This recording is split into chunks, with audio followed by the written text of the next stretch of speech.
and welcome to a brand new episode of Coming Distractions brought to you by the Nerdpocalypse podcast. I'm your host, Jay. I'm here with my co-host, Micah.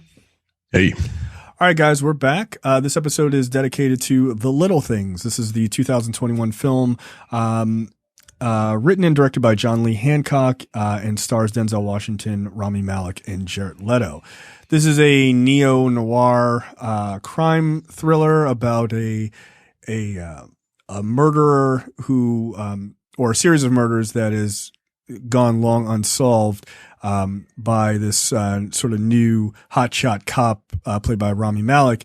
And when another cop, formerly of his same area in LA County, played by Denzel Washington, shows up through a series of events, he gets pulled into the case because there are similarities to a case that he did a number of years ago. Okay, so this is the second big sort of day and date release for Warner Brothers. This is in theaters and on HBO Max at the same time. So you can check it out if you have it available in theaters, or you can check it out on HBO Max right now for the next month. Okay, so I was actually pretty excited about this movie because I love a good like neo-noir sort of crime film. There aren't enough of them, in my opinion. I thought the performances were very good from Rami Malek and Denzel Washington and Jared Leto, 3 Oscar winners, which is a pretty heavy cast right up front. Ultimately, I enjoyed the movie. I thought it was good. There are definitely some very easy comparisons to movies like Seven here. Ultimately, I thought it was fine. I actually even thought it was a little bit more than fine. The ending is certainly going to be controversial, I think, for a lot of people. But I did enjoy it. Yeah, I had a pretty good time with it. Your thoughts? The movie's fine. It's like you said, you can't help but to make comparisons to something like Seven. Yeah, and it is don't do that because Seven is such a far superior film. Yeah, I mean, I think that might hurt The Little Things unfairly to compare it to Seven. I would agree with that. Yeah. It's okay. It's okay. The performances, like you said, were pretty good. I enjoyed them. The ending, I actually really enjoyed the ending. No, I just said it would be controversial. I didn't say I had a problem with the ending. Yeah, I really enjoyed the ending. Yeah. There's not. This is just kind of middle of the road. You know what I mean? Like, it's not as the case is somewhat interesting. But I feel like Rami Malek's character is the character that was just kind of it was the weakest. Okay. You know, there wasn't a lot of meat there for him, for his character. Okay. Jared Leto was great. Jared Leto does an excellent job playing a creep. Jared Leto's not acting. Continue. He's not acting. It's like his walk is the acting part, right? Like that's him throwing on something else. The rest of it is him. Get out of here. Denzel Washington is always great playing Denzel Washington. I want to talk about that. I have a newfound theory on that. But go ahead. Denzel Washington is really old now, guys. Like, yeah, that's weird. He used to be like the shit. Like, you know.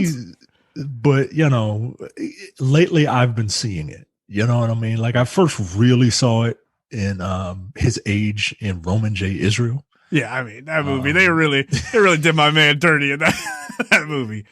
And now it's, you know, I see it again. Like, he has his face is it's full of like world weariness. Yeah, especially in this, yeah. Which plays well for the type of character that this is supposed to be. There are a couple things that script wise that I'm just like, you know, Denzel Washington, he's supposed to go to LA to get this evidence and come right back. And then Rami Malek is just like, you know, he's this new hot shot, right? Like he's a wonderkin. And at first he's like, who's this old man? Hey, hey old man, how about you ride along with me? Hey old man, how about I buy you breakfast? Hey old man, how about you just team up with me and solve this case that has it's the issue with was it Denzel Washington and Chris Pine and Unstoppable? They're just making jokes back and forth. Like, yeah, you're old, you're young. Next joke.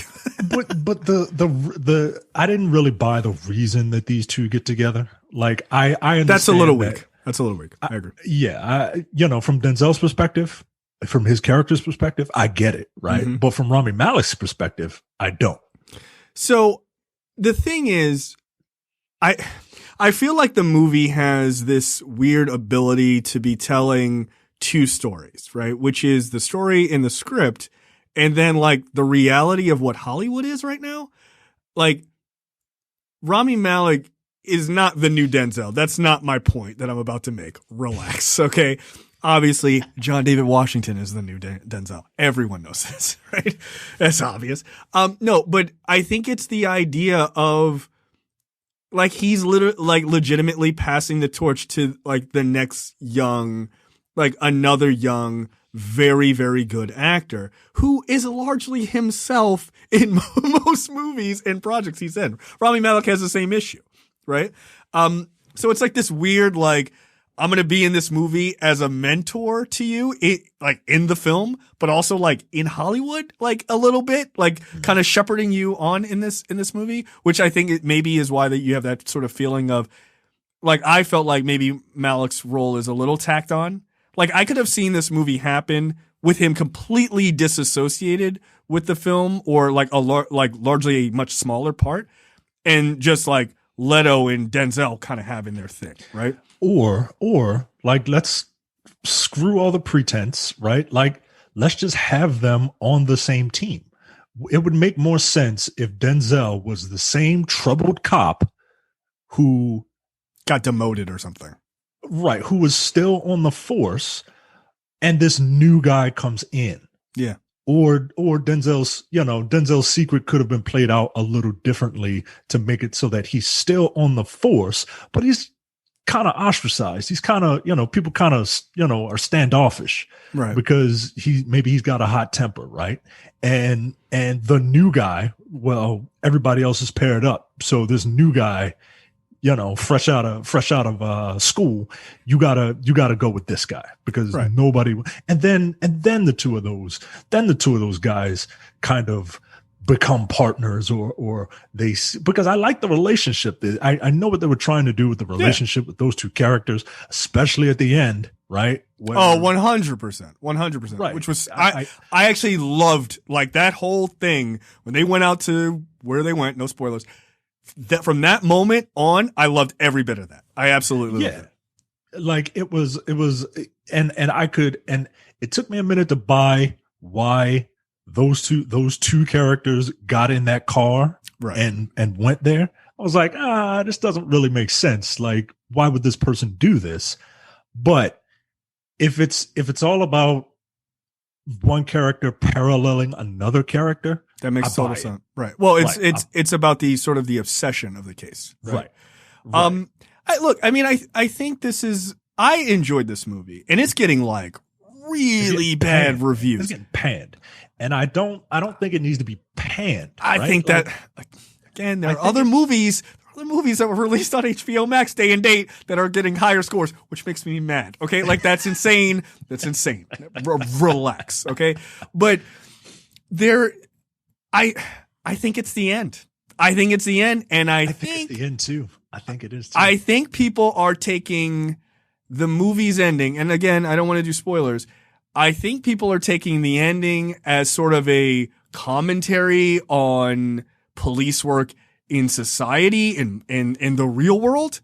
And I think that is a mistake. I think like you got to look at this story as what the story is because literally the whole point, like the title and the refrain that Denzel Washington's character has is like, it's the little things, Jimmy. It's the little things, right?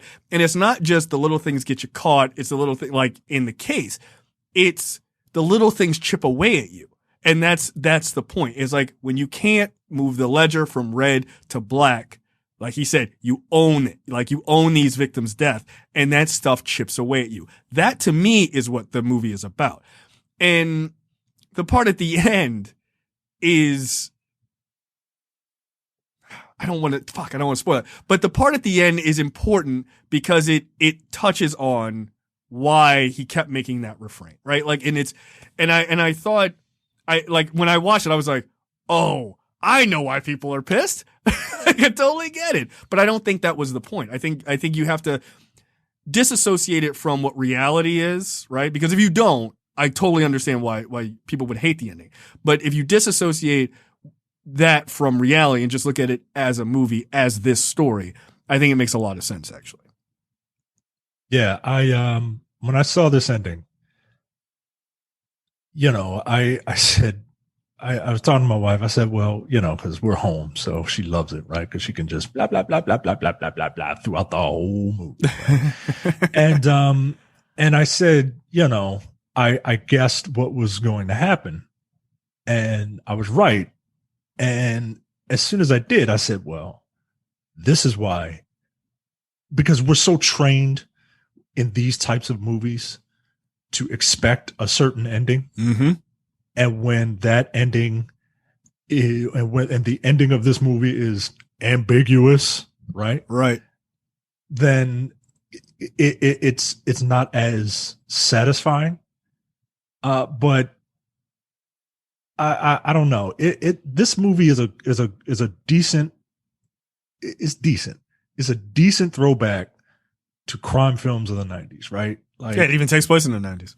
It takes place in the 90s, and the script was written in the 90s. That's interesting. The script was written in 1993. That feels exactly right. Right. Yeah. So, maybe I think an update to this script, and it would be a pretty good movie. I think if it was released in 93, I think it would have been wildly differently received. I think the world is very different in 1993 than it is in 2021. Like, yeah. If this was released in the 90s, it would be very different. But I enjoyed the fact that it took place in the 90s, right? Because you don't have technology to lean on, right? A lot of this could have been like cell phone, like come here. Yeah. Where'd you go? Like, it would not have been nearly as interesting. Yeah, you need that sort of deadness of, technology deadness of the 90s. Absolutely. But I don't think this movie's bad. I think this movie's actually pretty decent. I would recommend it to people who miss this type of movie. Yeah. But don't go into it with cynicism, right? Like I see people and I'm seeing these reviews and they're comparing it to Seven. I mean, look, I get the comparison. Like it's obvious. I 100% do. I 100% get the comparison. But at the same time, if you go in there thinking this is Seven, you are going to be in for a rude awakening. So it's like, hey, there's a new movie coming out. I hear it's on par with Citizen Kane. Let's go watch it. Like, come on, man, that's not fair. Like, this is wrong. But yeah, and I think Seven is such a Seven largely is a modern masterpiece, right? It just of crime noir films. It just is, and that's a heavy charge to put a movie up against. Like it just is. Like, come on. Right. So yeah, let it be its own thing. But I do think I would be interested. There's a couple of people that I know who've maybe we're not as keen on. I'd be interested to know what their actual view. Like why they didn't care for the ending. I think I know why. But I was just like, the second I saw it, I was like, oh, I get it. I get why people are pissed. I totally understand. But you just have to, I think it requires a divorcing from reality and just watching it as a movie. Which, that's a pro and a con, I guess. But I don't think this movie, again, it's made in 1993 or is written in 1993. It does not live in the same world that 2021 does. Like you just wouldn't have that particular type of ending. And look, we mentioned that, but that's not necessarily, an excuse either, right? No, it's of course not. you can have touch that up view. your It's script. totally reasonable. You can touch up your script.